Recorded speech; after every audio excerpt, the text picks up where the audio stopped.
नमस्कार। दिल से के इस एपिसोड में हम लोकतंत्र के बारे में चर्चा करेंगे। क्या उसकी बुनियाद कमज़ोर होती जा रही है? क्या जनता का विश्वास लोकतंत्र पे उठता जा रहा है? क्या जो अदालतें हैं वो अपना कर्तव्य निभा रही हैं? क्या इलेक्शन कमीशन सरकार का एजेंट बन चुका है? इनके बारे में हम चर्चा करेंगे। दो चार बातें मैं आपके सामने रखना चाहता हूं कि हाल ही में प्रदेशों में चुनाव हुए। तमिलनाडु में चुनाव हुआ, केरला में चुनाव हुआ, पुडुचेरी में हुआ और असम में हुआ।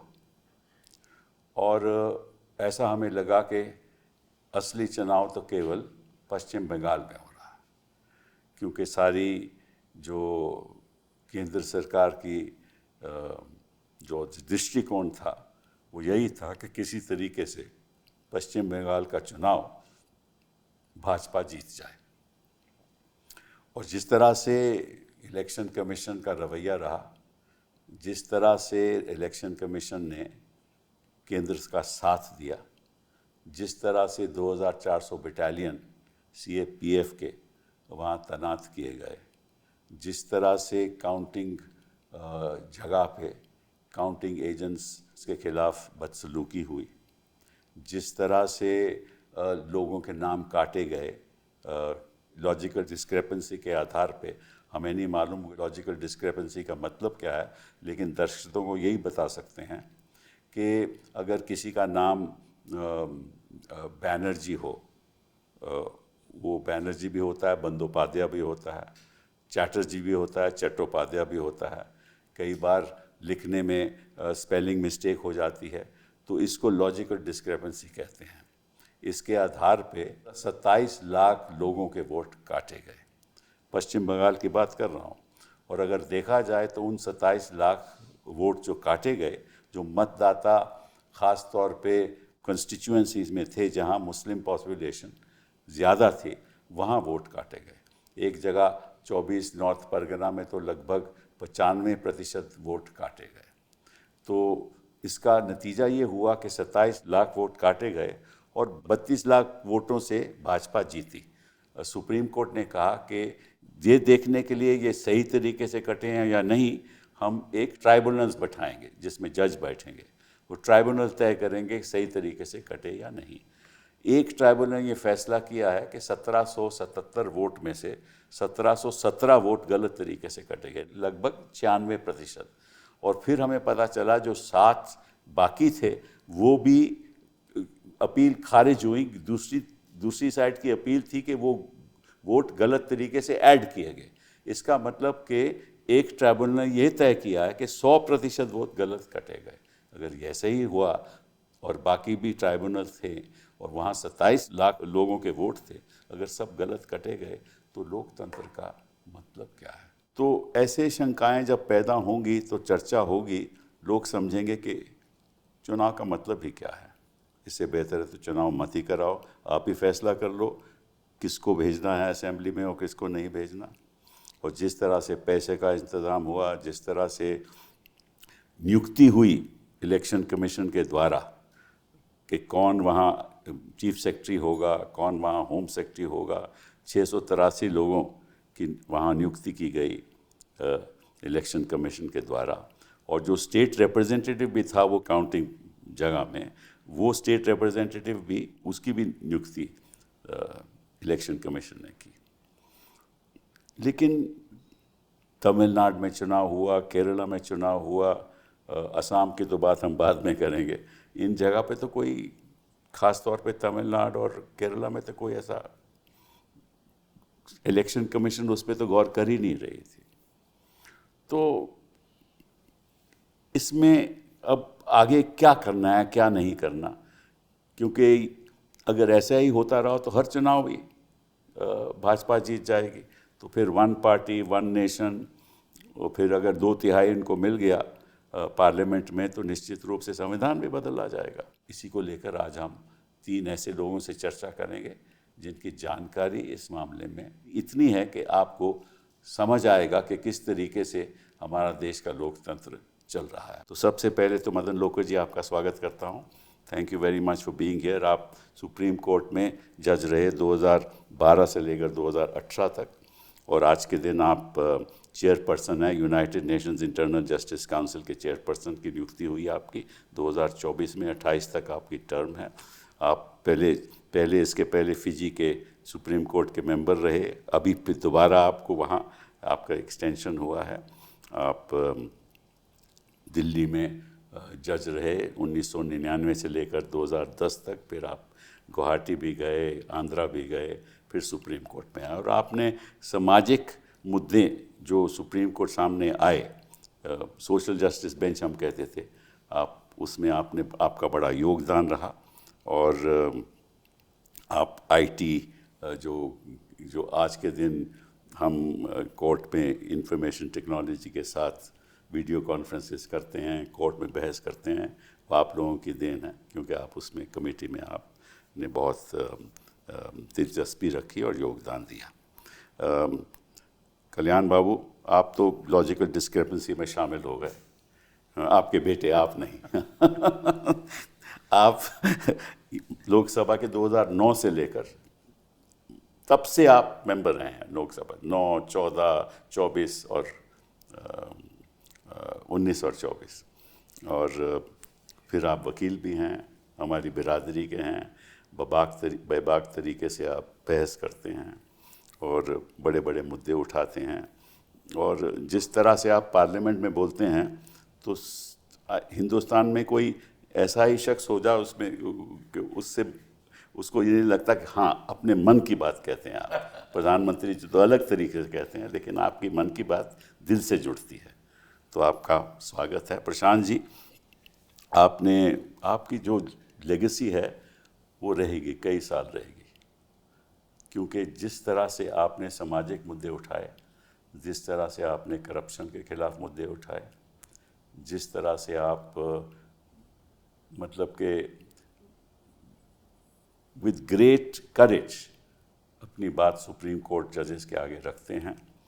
और मैं तो वैसे सोचता हूं कि अगर क्योंकि आप आईआईटी के ग्रेजुएट रहे, मद्रास में आप गए, 1 सेमेस्टर थे बस, जो भी 1 सेमेस्टर थे, अगर आईआईटी में आप जाते भी तो वहाँ भी कुछ नई बात आप करते, क्योंकि लॉ में तो आपने नई बात कर दी, वहाँ भी आप ज़रूर कुछ नई बात करते। आप centre for public interest litigation की शुरुआत आप लोगों ने की, को फाउंडर थे आप। फिर कैंपेन फॉर जुडिशल अकाउंटेबिलिटी, आज के दिन भी वो चल रही है, लेकिन अकाउंटेबिलिटी कम है और कैंपेन अच्छी है। हाँ, आज के दिन अकाउंटेबिलिटी तो कम है। फिर स्वराज अभियान में आपका बड़ा योगदान रहा। तो नर्मदा बचाओ आंदोलन में और कई ऐसे जन लोकपाल बिल में कि आपका बड़ा योगदान रहा, लेकिन वो जन भी ख़त्म हो गया और लोकपाल भी ख़त्म हो गया। ये तो असलियत है। कल्याण जी, आपसे मैं आज शुरू करना चाहता हूँ कि स्थिति पश्चिम बंगाल में है क्या?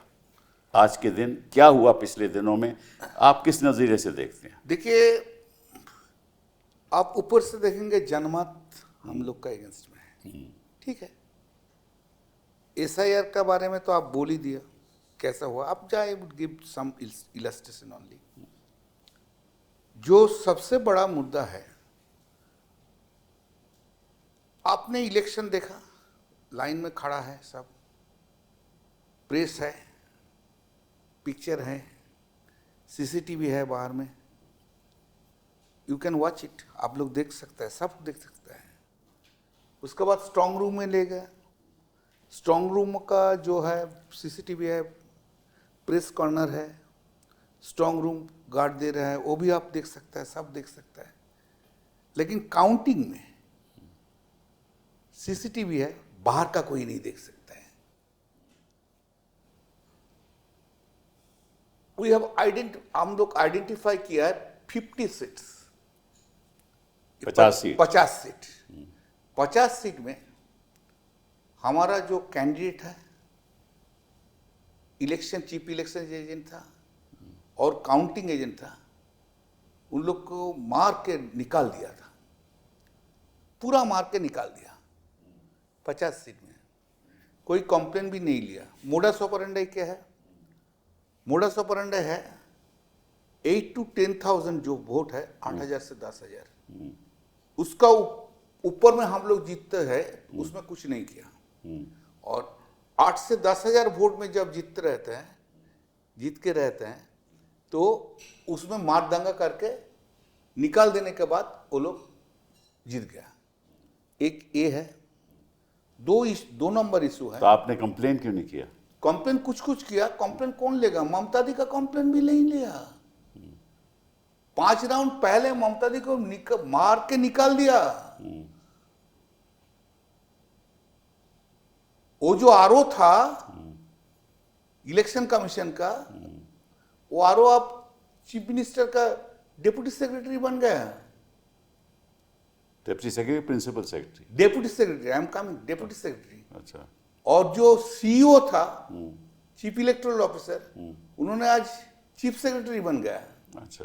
और जो स्पेशल ऑब्जर्वर था, जो एसआईआर से पहले से कर रहे थे, सुब्रत गुप्ता, उन्होंने आज के प्रिंसिपल सेक्रेटरी बन गया। ये अजाब चीज है। ये देश अजाब चीज में भरा दिया। कोई कभी चिंता करने का ये नहीं आया कभी। जो कल सीओ था, आज चीफ सेक्रेटरी, जो आरओ था वो आज deputy secretary. Election commission was an आईवास एग्जिस्टेंस। वो जो है ना, इलेक्शन कमीशन एक तो आईवास था। इलेक्शन पूरा कंडक्ट किया बीजेपी ने। 31 सीट्स हम लोग आइडेंटिफाई किया, जिसमें एसआईआर का डिलीशन का बाद आफ्टर एडजुडिकेशन जितना था, एक इलस्ट्रेशन 5,400 डिलीशन हुआ, करेक्ट? अपील पेंडिंग, मेरा कैंडिडेट हार गया 826 वोट में। एक इलस्ट्रेशन राजारहाट, पूरा काउंटिंग हो गया, हमारा कैंडिडेट जीत गया 1,500 वोट में। फिर बीजेपी हंगामा किया, फिर रिकाउंटिंग हुआ। रिकाउंटिंग में 4-5 राउंड में पीटा के निकाल दिया, 1,000 वोट में वो लोग जीत गया। ये कोई इलेक्शन नहीं है। आप लोग बोल रहे हैं ना जनमत ऐसा है, पश्चिम बंगाल में जनमत ममता बनर्जी का अगेंस्ट में नहीं है। ये पूरा अमित शाह का खेल है। हम उनका नाम लेके बोल रहे हैं। ऑफ कोर्स मोदी जी है, दिमाग में देते हैं। अच्छा सुनिए, 2-2.5 महीना एक एमओएस, अमित शाह जी का एमओएस उधर बैठ के बोलता है, उधर कोई काम नहीं है दिल्ली में, उधर बैठ के कलकत्ता में गया, कलकत्ता में बैठ के कैसे सीआईएसएफ चलेगा, क्या चलेगा, पूरा उनको ट्रेनिंग दे दिया। और सबसे मार खाया हम लोग सेंट्रल फोर्स का। मेरा एक चीज है, मेरा क्वेश्चन है, आप सब कुछ दिखाना सकते हैं तो आप काउंटिंग क्यों नहीं दिखाना सकते हैं? Where is transparency? Where is transparency? Counting दिखाएंगे तो देश को पता चल जाएगा। मुर्शिदाबाद में रेजी नगर एक सीट में हम लोग हार गया 1,200 में, जिसमें under adjudication deletion, under adjudication 8,000। सातगाछिया 232 deletion, under adjudication 7,000। मेरा पार्लियामेंट का एक कॉन्स्टिट्यूंसी में जंगीपाड़ा जीत रहे थे। लास्ट वो मेरा मिनिस्टर था हम लोग का, बहुत अच्छा लड़का है वो। 2 राउंड का पहले उसको पिटा के निकाल दिया। तो ये फिर चुनाव नहीं हुआ ना? चुनाव नहीं है, ये मजाक है। चुनाव के नाम में एक मजाक है। लोकतंत्र के नाम में बोल रहे हैं वही होगा, बार बार बीजेपी ही आएगा इस तरीके से। सुनिए सर, जिसका अपॉइंटमेंट सच्चा तरीका से नहीं हुआ है, उसका पास से आपको क्या मांगना है? उसका पास से आप क्या मांगेंगे? जो अमित शाह के कृपा में चीफ इलेक्शन कमिश्नर बना, तो उसका पास अब क्या जस्टिस मिलेगा? पहले भी तो सरकार बनाती थी ऐसे ही चीज का इलेक्शन कमिश्नर, पहले भी तो सरकारें बनाती थी। हाँ, लेकिन ये तो अलग तरीका से, पहले जो था ऐसा नहीं था। हमने चीफ इलेक्शन कमिश्नर का देखा था पहले, जो उनका रवैया अलग होगा, लेकिन नहीं, वो जब कोऑपरेटिव का सेक्रेटरी था अमित शाह का अंडर, हाँ वो तो हमें उधर से चला गया, कुछ नहीं जानते हैं, बहुत एरोगेंट है, बहुत एरोगेंट है। इतना एरोगेंट आदमी हम कभी किसी को नहीं देखा। गेट आउट, एमपी का सदस्य इस तरह का से बात करता, हम क्या सर, हम कहाँ जस्टिस मिलेगा? आप तो गए हैं सुप्रीम कोर्ट में, आप गए हैं? गए हैं, भरोसा करना चाहिए। चलो वो देखते भरोसा हैं, देने का कोई है? वो तो देखते हैं। मैं आपसे भरोसा देने के देगा। अब प्रशांत जी, आप तो कोर्ट में बड़ी मजबूती से लड़ाई लड़ते रहे हैं, आपको क्या लगता है, क्योंकि आप ज़मीन की भी असलियत जानते हैं, वहाँ क्या हो रहा है और कोर्ट में भी क्या हो रहा है, आप ज़रा अपना देखिए, ये तो बिल्कुल क्लियर है कि जिस तरह से एसआईआर करवाया गया, उसी से साफ है कि इलेक्शन कमीशन कोई कानून की परवाह नहीं कर रहा था, कोई रूल्स की परवाह नहीं कर रहा था, अपने ही मैनुअल की परवाह नहीं कर रहा था, बिल्कुल मनमाने ढंग से ये एसआईआर करवाया गया। देखिए, आज से पहले 1951 में जब पहली बार वोटर्स लिस्ट बनी थी, उसके बाद नए सिरे से कभी वोटर्स लिस्ट नहीं बनाई गई हिंदुस्तान में। जी हाँ, सिर्फ एक बार एक कंस्टिट्यूंसी के एक पार्ट में यूपी में इलेक्शन कमीशन ने बनवाई थी, करीब 20-22 साल पहले। उसमें कानून में लिखा है, एक्ट में लिखा है कि they can order intensive revision in a constituency or part of a constituency for reasons to be recorded in writing. ऐसे en masse कभी नहीं कराया गया। दूसरी बात, कभी ये नहीं कहा गया कि एन्यूमरेशन फॉर्म भरो, नहीं तो तुम्हारा नाम ड्राफ्ट रोल में नहीं आएगा। पहली बार हुआ है। नहीं बताइए, इतिहास में कभी ऐसा हुआ है कि फॉर्म भरने की किसी भी मत देने वाले की जिम्मेदारी रही हो? कभी हुआ? कभी नहीं हुआ। तो क्यों हुआ पहली बार आपके हिसाब से? नहीं, वो तो ऑब्वियस है। देखिए, ये लोग शुरू से कहते थे ना, हम हिंदू राष्ट्र बनाएंगे, यानी कि नॉन हिंदूज को हम वोटिंग राइट से वंचित कर देंगे और हो सकता है और नॉन सिटीजन भी डिक्लेयर कर दें। इन्होंने कोशिश करी एनआरसी करके करने की, आसाम में किया, लेकिन वहाँ सुप्रीम कोर्ट ने क्योंकि मॉनिटर कर लिया और कम्युनल बेसिस पर नहीं होने दिया, तो वहाँ पर जो 19 लाख लोगों का नाम एनआरसी से हटा, वहाँ पर भी उन्होंने ये बोल दिया था कि तुम ये सारे डॉक्यूमेंट दिखाओ, तब तुमको हम एनआरसी में डालेंगे। लेकिन क्योंकि बहुत सारे लोगों को बहुत मुश्किल हुई, लेकिन फिर भी 19 लाख लोग नहीं जुटा पाए जो गरीब लोग थे। लेकिन कम्युनल बेसिस पर सुप्रीम कोर्ट ने नहीं होने दिया, तो विद द रिजल्ट कि 70% उसमें हिंदू थे, 30% मुस्लिम थे।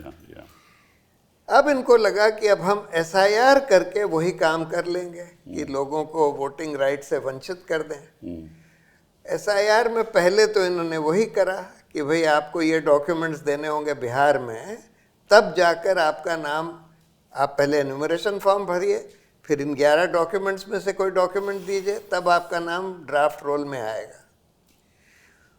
अब बिहार में बहुत ज़्यादा कम्युनल बेसिस पर इसको नहीं कर पाए, तब इन्होंने वेस्ट बंगाल पर कंसंट्रेट किया। वेस्ट बंगाल में भी फर्स्ट राउंड में जब एन्यूमरेशन फॉर्म वाला था, वो भी कम्युनल बेसिस पर बहुत लोगों के नाम कटे, करीब 70 लाख लोगों के नाम कटे। 93 नहीं, 90 तो टोटल 90 लाख टोटल हैं। हाँ। लेकिन कम्युनल बेसिस पर उसमें भी नहीं कटे। फिर इन्होंने ये लॉजिकल डिस्क्रिपेंसी का छोड़ा, इसमें 60 लाख लोगों को लॉजिकल डिस्क्रिपेंसी के आधार पर नोटिस दे दिया कि तुम्हारे नाम, फादर के नाम में ये स्पेलिंग का फ़र्क है, तुम्हारे नाम में ये स्पेलिंग का फ़र्क है, तुम्हारे नाम में इस डॉक्यूमेंट में उस डॉक्यूमेंट में एज का फ़र्क है, वगैरह वगैरह। अब लोगों ने सब कुछ दे दिया, आधार कार्ड भी दे दिया, कई लोगों ने पासपोर्ट भी दे दिया, वो भी दे दिया, फिर भी 27 लाख लोगों का नाम उसमें से काट दिया लॉजिकल डिस्क्रिपेंसी कहकर। कहते हैं कि हमने जुडिशल ऑफिसर से करवाया, पर जुडिशल ऑफिसर्स को कितना टाइम दिया, अलग अलग स्टेट से जुडिशल ऑफिसर्स बुला लिए, लेकिन उनको टाइम दिया गया एक एक केस तय करने के लिए 1 से 2 मिनट के बीच में। 27 लाख लोगों का नाम उसमें से काट दिया। अब जब इन्होंने अपेलेट ट्राइब्यूनल्स बनाए, कुछ 8-10 अपेलेट ट्राइब्यूनल्स बनाए, उसमें जैसे आपने बोला कि जो केसेस एग्जामिन करे गए हैं, जितनी भी अपील्स एग्जामिन करी गई हैं, उसमें से 95% से ज़्यादा उन्होंने अपील्स अलाउ कर दी हैं, यानी कि उनके नाम गलत काटे गए। अब अगर आप ये सब करने लगें और साथ में आप बिल्कुल पार्टिजन ऑब्जर्वर्स भेज रहे हैं, बिल्कुल पार्टिजन ऑफिसर्स को चीफ सेक्रेटरी डीजीपी अपॉइंट कर रहे हैं, बिल्कुल पार्टिजन तरीके से उनके सेंट्रल फोर्सेस ऑपरेट कर रहे हैं, आप फिर कोई ट्रांसपेरेंसी नहीं बरत रहे। आपके रूल में लिखा है कि जब कोई फॉर्म 6 में नाम अपना एडिशन के लिए डालता है तो उसी दिन वेबसाइट पर अपलोड हो जाना चाहिए, वो नहीं ऑब्जेक्शन हो सके, वो नहीं किया। कोई फॉर्म 7 भर के नाम का ऑब्जेक्शन देता है, वो भी उसी दिन अपलोड हो जाना चाहिए, वो भी नहीं किया। वोटर्स लिस्ट इन्होंने पहले तो डिलीटेड नाम की लिस्ट ही नहीं दे रहे थे, सुप्रीम कोर्ट के कहने पर देनी पड़ी, फिर भी कहते हैं कि हम मशीन रीडेबल फॉर्म में नहीं देंगे ताकि कि कोई जना आसानी से कंप्यूटर यूज़ करके देख सके कि उसका नाम कहाँ है, कितने डुप्लीकेट्स हैं। डी डुप्लीकेशन सॉफ्टवेयर का इनके मैनुअल में लिखा है कि इनको डी डुप्लीकेशन इस्तेमाल नहीं किया, वो भी नहीं इस्तेमाल किया। तो अगर आप इस तरह से, और फिर आप सीसीटीवी कैमरे की फुटेज नहीं दे रहे, आप कह रहे हैं कि 6 बजे के बाद इतने लोगों ने वोट किया, उसकी फुटेज होनी चाहिए कि भाई कितने लोग क्यू में थे वगैरह वगैरह। आप काउंटिंग रूम की सीसीटीवी फुटेज नहीं दे रहे, क्या पता आप क्या क्या धांधली कर रहे हैं।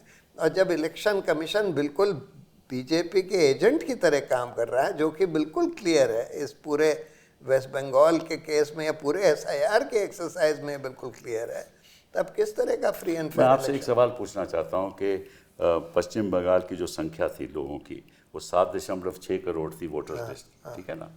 इससे पहले 2024 के लोकसभा के चुनाव में, तो अब कमती होकर 6.83 हो गई, 90 लाख कट गए, 90 लाख कट गए, ठीक है ना।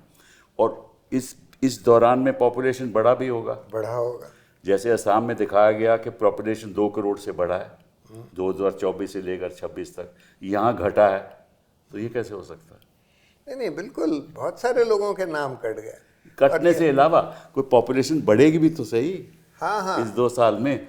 एक तो ये सवाल आपसे पूछना चाहूँ, दूसरा कि 7 लाख एडिशनल वोटर्स भी ऐड किए गए, हाँ, बाद में ऐड किए गए। वो भी सुना है बल्क तरीके से, मतलब कि एक आदमी 500 फॉर्म लेकर या 1000 फॉर्म लेकर वहाँ जाकर उनको बना दिया गया वोटर। वो कौन थे, कहाँ से आए थे, और ये पिछले 2 साल में, पिछले 1 साल में तो 1 लाख फॉर्म भरे गए, लेकिन आखिरी 1 महीने में 6 लाख। तो ये कैसे हुआ? तो ये सवाल उठते हैं, आपकी कोई इसमें राय है? नहीं, राय यही है कि ये सब जो लॉजिकल डिस्क्रिपेंसी भी सेंटर से आया। देखिए, अगर हम पूरी वोटर्स लिस्ट एग्जामिन करें और उसमें देखें कि किसके डॉक्यूमेंट्स के स्पेलिंग में फ़र्क है, जी हाँ, जी हाँ, तो ये 60 लाख नहीं बल्कि कम से कम 2 करोड़ निकलेंगे। सही बात है। इन्होंने 60 लाख उनमें से कैसे चूज़ किए? इन्होंने 60 लाख इस आधार पर चूज़ किए कि जहाँ मुस्लिम्स हैं या जहाँ बीजेपी को वोट नहीं डाली जाती, उन लोगों को चूज़ किया। तो इसीलिए जो 27 लाख नाम कटे, उसमें से 2/3 मुस्लिम हैं, जबकि वहाँ मुस्लिम पॉपुलेशन बंगाल में 27% है, लेकिन 65% जो नाम कटे हैं लॉजिकल डिस्क्रिपेंसी के नाम पर, वो मुस्लिम। 24 नॉर्थ परगना में तो 95% कटे, 95%, हाँ, नाम मुसलमानों के कटे हैं। अब लोको जी, इसलिए मैं आपसे अब पूछ रहा हूँ, शुरुआत तो हमेशा मैं आपसे ही करता हूँ, बट आज इसलिए नहीं की कि ताकि आप एक सुप्रीम कोर्ट के जज रहे हो, अगर आप वहाँ बेंच पे बैठ के ये आप सुनते तो आप क्या करते? सवाल मुश्किल है, लेकिन हाँ, मुश्किल है। अब ये सब सुनने के बाद ये लगता है कि वो इलेक्शन रोकना चाहिए था किसी तरह से। हाँ, पर ये आई थिंक नामुमकिन है। पर फिर भी ये जो 27 लाख लोग हैं, इनके बारे में मैं कुछ कहना चाहता हूँ। वो ये है कि हम कई सालों से, अभी नहीं पर कई सालों से ये सुन रहे हैं कि जब इलेक्शन होता है आप जाइए वोट कीजिए, जनरल इलेक्शन हो या म्यूनिसिपल इलेक्शन हो, कोई सा भी हो। अब ये 27 लाख लोग वोट करने जा रहे थे, ये सिटीजन्स हैं, ठीक है। और आप इनको कहिए, आप इनको कहते हैं कि ठीक है आप वोट नहीं कर सकते, क्यों? क्योंकि आपके नाम में फ़र्क है या कुछ और फ़र्क है।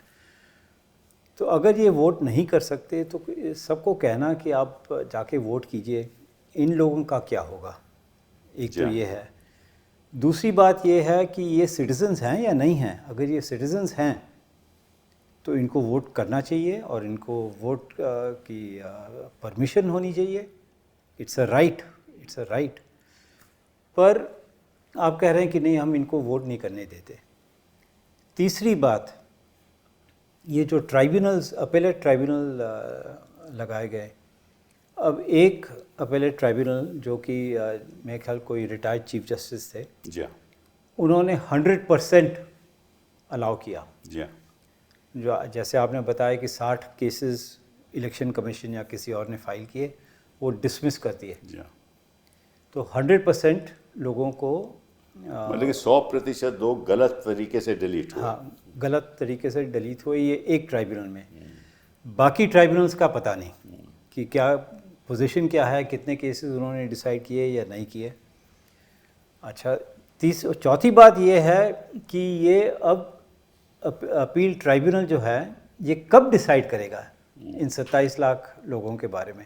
27 या 26 या 25 जो भी कुछ है, इनकी अपील कब डिसाइड करेगा?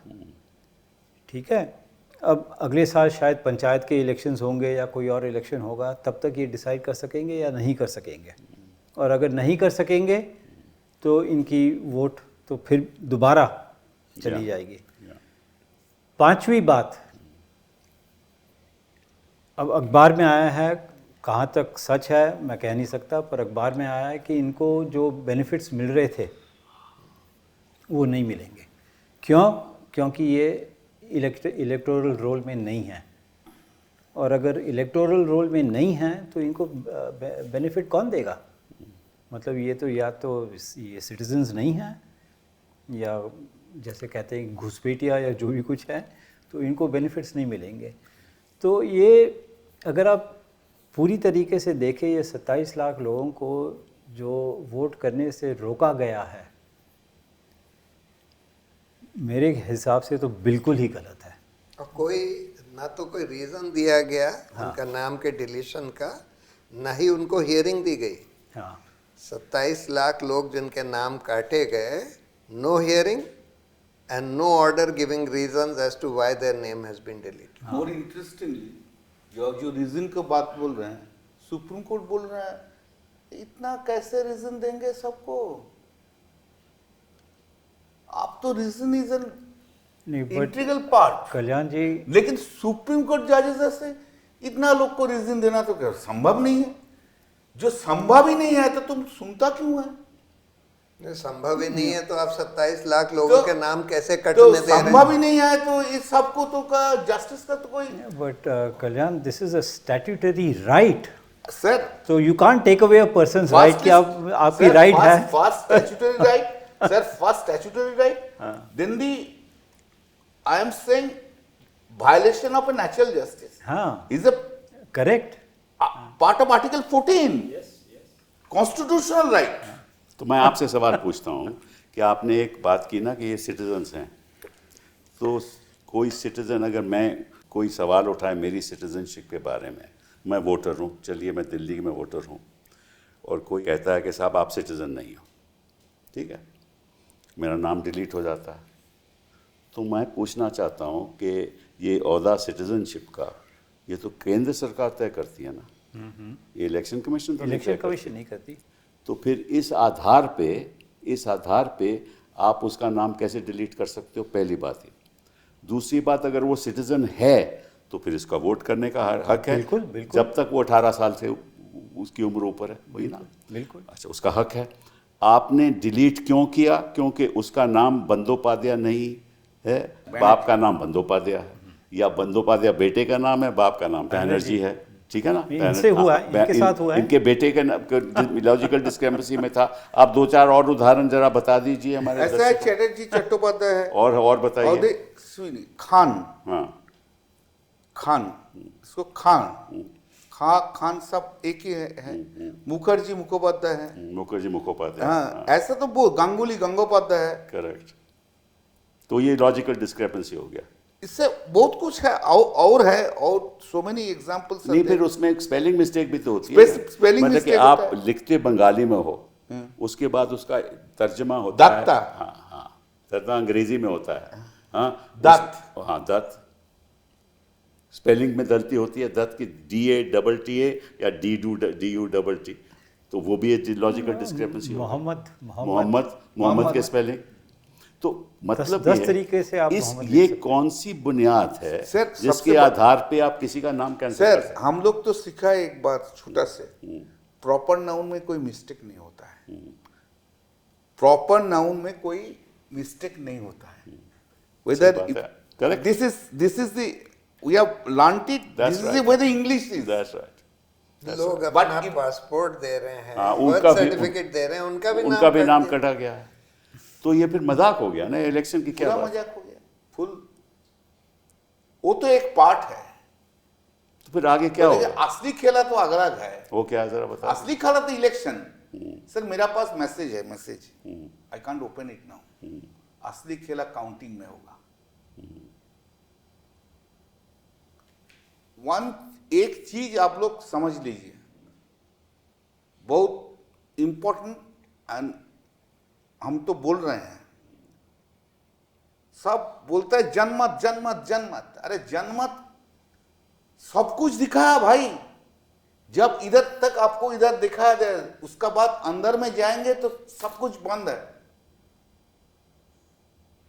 ये नहीं दिखाएंगे तो क्या होगा? मैं आपसे पूछता हूँ कि ये वीडियो रिकॉर्ड होता है, सब कुछ हाँ, होता है ना अंदर? होना चाहिए। नहीं होता है। होना चाहिए। नहीं जरूर हुआ होना चाहिए सर। हुआ कि नहीं हुआ वो हम नहीं जानते, हम तो काउंटिंग में नहीं था। नहीं, अब नहीं थे तो आपने कोई कंप्लेंट दी कि साहब, या आपने याचिका डाली या RTI डाला कि आप जैसे सारे जो भी है? वो हम लोग, सुनिए सर, कंप्लेंट देने का कोई मौका नहीं था। आप याचिका तो डाल एक सकते हैं, नंबर, हाँ। दो नंबर, बंगाल में देखा आप क्या हुआ 2-3 बजे का बाद काउंटिंग का दिन में? हाँ, बहुत हिंसा का। बहुत हिंसा, पिटा के रख दिया। पुलिस स्टेशन भी रात, overnight they have changed, police भी चेंज हो गया। हम लोग को पिटाते थे। मैं एक हमारा कैंप में बैठा था, हम आ रहे थे, सब दौड़ते थे मेरा कैंप से। क्या हुआ? सब आके वो श्रीराम बोल के पिटाता था। CIA से पूरा खड़ा था। जब हम घुसा उसका बाद उनको लगा नहीं करना। लड़की लोग को छींटता था। देश पूरा आज तक कोई सिक्योरिटी नहीं है। आप जानते हैं अभिषेक बैनर्जी Z+ सिक्योरिटी, कल उनका सिक्योरिटी Z+ का कैंसिल कर दिया। एक भी सिक्योरिटी नहीं है, एक not a single security is there. आप देखिए उनका घर का सामने पूरा बीजेपी वाला क्या कर रहे हैं। उसका लड़का है 4 बरस का, उसका लड़की है 6 बरस का। क्या हो रहा है पश्चिम बंगाल में? आप लोग कोई चिंतक, you can't imagine this what's happening. हम नहीं जानते कब हम मार खाएंगे। हम बोलता है ज्यादा ना, हम नहीं जानते कब मार खाएंगे। हम नहीं जानते हम कितना दिन जिंदगी। नहीं ऐसे नहीं, पिटाई के बारे में हम यही बोल रहे हैं, because of their assault, not ऐसा नहीं। Understand that. Torture is so much. सबको गांव में जाके खून करके रख दिया। असली Bengal is a place of now. असली प्रॉब्लम तो वर्कर की होती है जो आपके पक्ष में काम आज के वर्कर सिर्फ नहीं, लीडर भी, लीडर भी वर्कर तो छोड़ दीजिए, सबको पिटाई हो रहा है, सबका घर का सामने जाके वो रात से शुरू हो गया। अच्छा, ये जो 6 लाख की एडिशन 7 लाख की एडिशन की हुई थी, वो आपको मालूम है कैसे हुई थी? 6 लाख को बल्क वो तो बल्क, आप तो जानते हैं, वो तो एक मुद्दा हम एक बार उठाया था सुप्रीम कोर्ट में। सुप्रीम बोला ना हम लोग क्या करेंगे, पहले जो है रूल में जो है, जो एडिशन करने सकता है आप उधर का वोटर होना चाहिए। जी हाँ, वही ले जा सकता है, वही ले जा सकता है। जब डिलीशन के बारे में बोलते था, ये जो हुआ fundamental statutory scheme is that आपको जब एडिशन करने के लिए आप जब डिपॉजिट करेंगे उसको इंक्वायरी होगा। जी हाँ, लोकल इंक्वायरी होगा, नोटिस बोर्ड पे जाए, लोकल इंक्वायरी होगा। तो लोकल इंक्वायरी तो नहीं हुआ भाई। मेरा पास ऐसा है जो मेरा कॉन्स्टिट्यूंसी से बोल रहा है, दादा इसे इधर 100 आदमी आके वोट दे के चला गया, उसका नाम वोटर लिस्ट में है, कभी तो ये गांव में नहीं रहे थे। तरीका ऐसा था सर, आपको हम बोल रहे हैं, तरीका ऐसा था, एक दिन का नहीं। ये प्लानिंग 1-1.5 बरस से चल रहा है। प्लानिंग कैसा है, थोड़ा थोड़ा करके घुसाओ अंदर में दो। एक इंडस्ट्रियलिस्ट है, फैक्ट्री बनाया, उसका जितना वर्कर था सब बाहर से ले आया। अच्छा, आई सी, सब बाहर से, सब 1 बरस का अंदर हो गया। वो बाहर से आके पूरा वो गांव में बैठ के, वो बूथ में बैठ के वोट दे के चला गया। अब जो स्मॉल स्केल इंडस्ट्री दिख रहा है, जो सरकार का स्कीम है, आयुष्मान भारत है, कहां से लेके जाता है? सब बाहर से। आप जानते हैं जो इलेक्शन का पहले 23 और 29 का पहले कोई ट्रेन में कोई टिकट नहीं मिलता था, फ्लाइट में कोई टिकट नहीं मिल रहा था। हमारा साथ ट्रैवल कर रहे हैं कोई गुजरात का एक लड़का, भाई कहां जा रहे हो? बोले बंगाल में जा रहा है, कलकत्ता जा रहा है। वो सूरत से तो ट्रेन चली थी, सूरत से ट्रेन लेके आया, पूरा ट्रेन, कोई ट्रेन में टिकट नहीं था सर। वो भी priority, you can't understand, special train दे दिया। यही है डेमोक्रेसी हमारे देश में। मैं प्रशांत जी आपसे एक सवाल पूछता हूँ कि आपने बहस की थी कि ये सिटीजनशिप के मुद्दे पे बहस की थी, कौन सिटीजन है कौन नहीं है, केंद्र सरकार का हक है। इन्होंने कहा कि जी वो तो हम फैसला करेंगे, और आपने कई मुद्दे जो आज हम जिस पे चर्चा कर रहे हैं उठाए थे, तो वो फैसला तो अभी आया नहीं ना, और इस बीच इलेक्शन हो गया, तो फैसले का फिर मतलब क्या रहा? मैं आपसे पूछना चाहता हूँ। यही तो प्रॉब्लम है कि अब रिजल्ट तो आ गया, इलेक्शन तो हो गया, जो मुद्दे उठाए गए उस पर बगैर फैसला दिए सारे चुनाव कराने दिए जा रहे हैं। इलेक्शन कमीशन की मनमानी चलने दी जा रही है। इलेक्शन कमीशन तो बिल्कुल बीजेपी के एजेंट की तरह काम कर रहा है, और उनकी पूरी मनमानी उनके रूल्स के खिलाफ। हमने ये सब बातें बताई कि देखिए इनके मैनुअल में लिखा है, इनके रूल्स में लिखा है कि ये सब ट्रांसपेरेंसी होनी चाहिए, इस तरह से होना चाहिए। सिटीजनशिप के आधार पर आप लोगों का नाम काट नहीं सकते, आप उसको फ्लैग करके सेंट्रल गवर्नमेंट या इलीगल माइग्रेंट ट्राइब्यूनल या कोर्ट में भेज सकते हैं, काट नहीं सकते। इनके खुद ही इंस्ट्रक्शंस में, पुराने इंस्ट्रक्शंस में ये बात लिखी थी। फॉर्म 6 जो नए वोटर का नाम ऐड करने के लिए होता है, उसमें भी आपको सिर्फ अपनी एज का और प्लेस ऑफ रेजिडेंस का कोई प्रमाण देना होता है, जिसमें कुछ भी हो सकता है, ration card, gas connection. Citizenship तो सेल्फ डिक्लेरेशन होता है कि सिटीजनशिप बिल्कुल सेल्फ डिक्लेरेशन है। उसके लिए कोई प्रमाण देने की जरूरत नहीं है। तो ऐसे में लॉजिकल डिस्क्रिपेंसी के नाम पर खासकर जो आदमी पासपोर्ट बस इंटरेस्टिंग पॉइंट सर आप बोला है इसमें, तो देखिए दोनों डिफरेंस देखिए। आप बोल रहे हैं इंट्यूशन का टाइम एक डिक्लेरेशन देना होगा, कोई कुछ दे देगी, रेशन कार्ड दे दीजिए हो जाएगा, यही ना? हाँ, यही बोला ना। लेकिन इधर जब लॉजिकल डिस्क्रिपेंसी होता है, 13 documents you have to give it has to be, इसको इंक्वायरी करना होगा। 13 डॉक्यूमेंट्स में रेशन कार्ड नहीं है। पर हिंदुस्तान के चुनाव में मदन जी कभी ऐसा नहीं हुआ कि कोई ऐसी लिस्ट प्रिपेयर की हो वोटर की मतदाता की, जो जो जो इलेक्शन कमीशन का एजेंट होता था वो हर घर पे जाता था, घर पे पता जाकर करता था कि कितने लोग रहते हैं, कौन कौन हैं और कौन कौन 18 साल के ऊपर हैं, उनको वोटर लिस्ट में नाम डाला था। ऐसे बनती थी लिस्ट। हाँ। फिर उसको डिजिटाइज की गई 2000 मेरे ख्याल 1 में डिजिटाइज की गई, 2000 में डिजिटाइज की गई। तो उसके बाद तो हर साल में उसका समरी रिवीजन होता है कि वहाँ जो लोग वहाँ से चले गए उनके नाम काटे जाते हैं। ये सब इलेक्शन कमीशन ही करती है और ये हर साल होता है, 2025 तक होता रहा।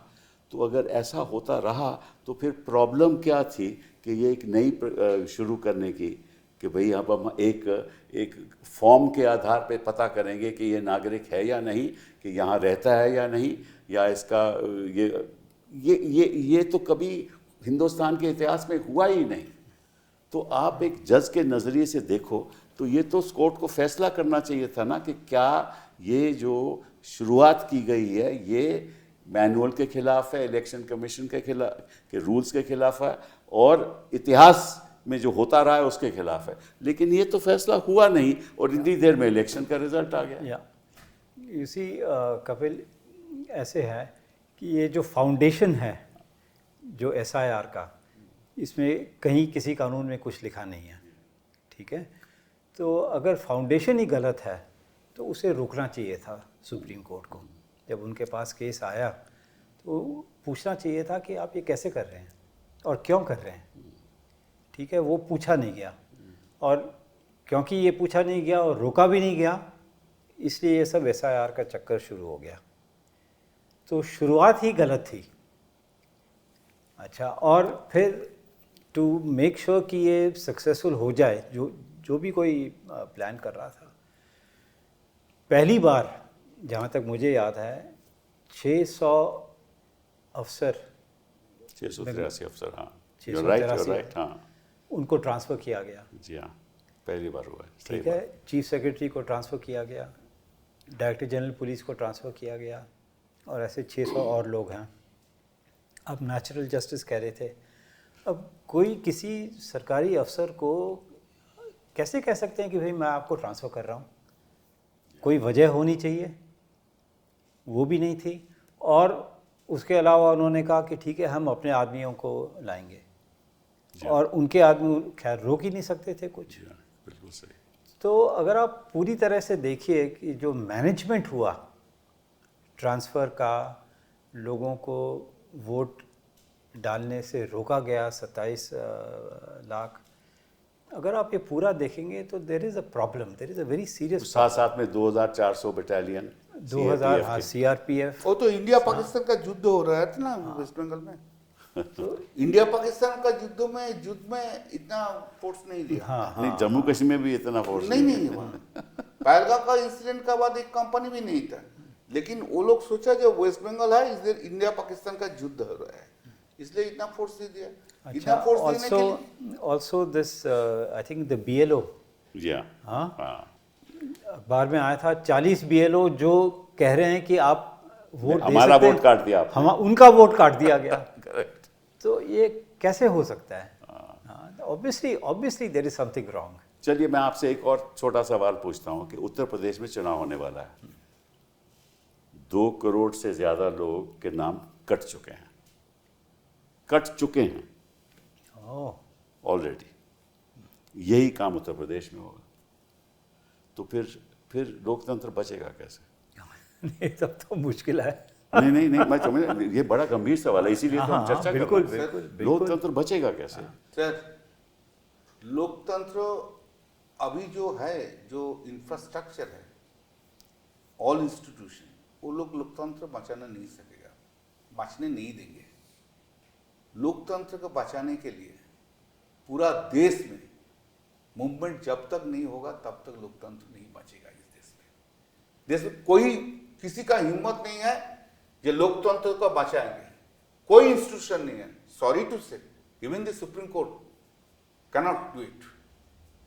वो कॉन्फिडेंस नहीं है अभी, जो कॉन्फिडेंस 10 बरस पहले था वो दिन चला गया। वो लोकतंत्र नहीं बचाएगा इलेक्शन कमीशन, लोकतंत्र नहीं बचाएगा prime minister, home minister etcetera. लोकतंत्र को बचाने के लिए एक ही रास्ता है, ये देश का आदमी जब तक रास्ते में नहीं उतरेंगे लोकतंत्र को बचाने के लिए, हमारा आपका ये डिस्कशन का कोई फायदा नहीं है।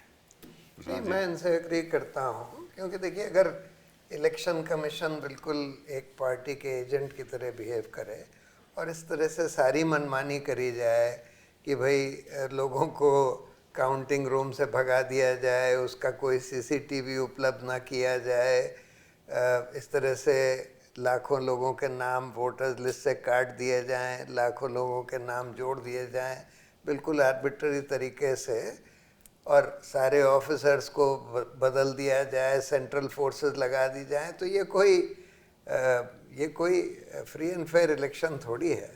अगर इसी तरह से चुनाव होने हैं देश में, फिर तो चुनाव होने की ज़रूरत ही नहीं है, फिर चुनाव कराने की ज़रूरत ही क्या है।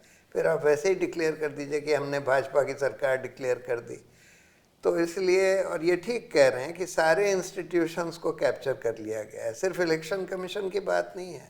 आजकल जुडिशरी की भी हालत बहुत ख़राब हो गई, और दूसरा बाकी इंस्टीट्यूशंस तो हम देख ही रहे हैं, पुलिस का हाल देख ही रहे हैं, जो इन्वेस्टिगेटिव एजेंसीज ईडी सीबीआई वगैरह का हाल देख ही रहे हैं, मीडिया का हाल देख रहे हैं। तो ऐसे में लोकतंत्र क्या चलेगा? मैं इनकी बात से सहमत हूँ, जब तक इस देश की जनता जो रियल स्टेक होल्डर है, जब तक वो सड़कों पर नहीं उतरेगी लोकतंत्र बचाने के लिए, तब तक नहीं बचेगा। आखिरी सवाल, इस चुनाव सवाल पूछने के पहले I just want to add कि हम फाउंडेशन की बात कर रहे थे। जी हाँ, चीफ इलेक्शन कमिश्नर की अपॉइंटमेंट कैसे हुई? हाँ वो तो ठीक है, सब जानते हैं। हाँ, तो सुप्रीम कोर्ट ने कहा था कि there should be a committee जिसमें प्राइम मिनिस्टर हो, leader of opposition, chief justice of India, और कानून आया गया कि चीफ जस्टिस ऑफ इंडिया को निकाल दिया गया और कोई कैबिनेट मिनिस्टर। तो शुरुआत वहाँ से होती है,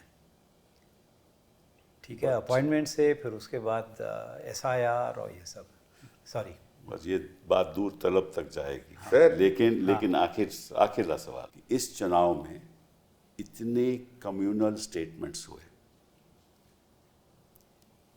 हिंदू धर्म के आधार पे, हाँ, और चुनाव के बाद कि सबका साथ सबका विश्वास भूल जाओ, साथ उसी का देंगे जिन हिंदुओं ने हमें वोट किया, और जिन्होंने नोट नहीं किया उसका साथ नहीं देंगे। ऐसी तो बातें इस देश में खुलेआम हो रही हैं और कोई अपनी आवाज़ उठाने को तैयार नहीं। मैं समझता हूँ कि जिस तरह से ये चुनाव हुआ, धर्म के आधार पे वोट मांगे गए, वो अपने आप में संविधान का उल्लंघन है, रिप्रेजेंटेशन ऑफ पीपल्स एक्ट का उल्लंघन है और करप्ट प्रैक्टिस। बिल्कुल बिल्कुल। और आप जानते होंगे कि आपका एक फैसला भी है उसके बारे में। हाँ, और आप जानते होंगे कि किसी मंत्री ने कहा था गोली मारो। हाँ, तो सुप्रीम कोर्ट ने कहा बोला नहीं, वो उसमें गलत कुछ नहीं, कोई गलत कुछ नहीं। तो फिर ठीक है, चलो सर, क्या हो गया अभी, एक चीज बहुत क्लियर है, पहले जुडिशियरी सिटीजन को इंटरेस्ट देखते थे, अभी जुडिशियरी सरकार का इंटरेस्ट और इंस्टीट्यूशन का इंटरेस्ट देखते हैं।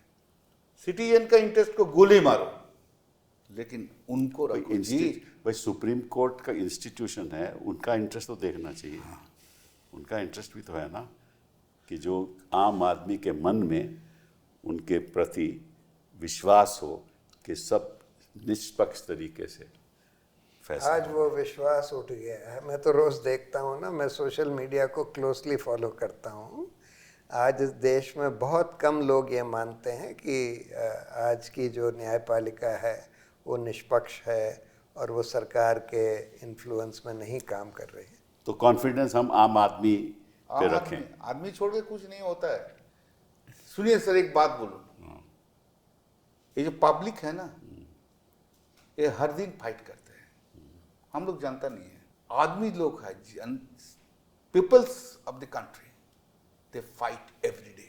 चलिए, let's hope that the people take up this cause Yeah. और सुधार आए और निष्पक्ष तरीके से संस्थाएं चली, सुप्रीम कोर्ट के फैसले हों और सिटीज़न के प्रति हों और सारी एक्सरसाइज इंक्लूजनरी हो, मतलब कि किसी का वोट देने का हक, किसी को हक नहीं है उसको छीनने का। संविधान में वो छीन नहीं सकते, सुप्रीम कोर्ट नहीं छीन सकती, कोर्ट नहीं छीन सकते। वो हक नागरिक का है और वो हक रहना चाहिए और इसके लिए लड़ाई लड़नी चाहिए। बहुत बहुत धन्यवाद आप।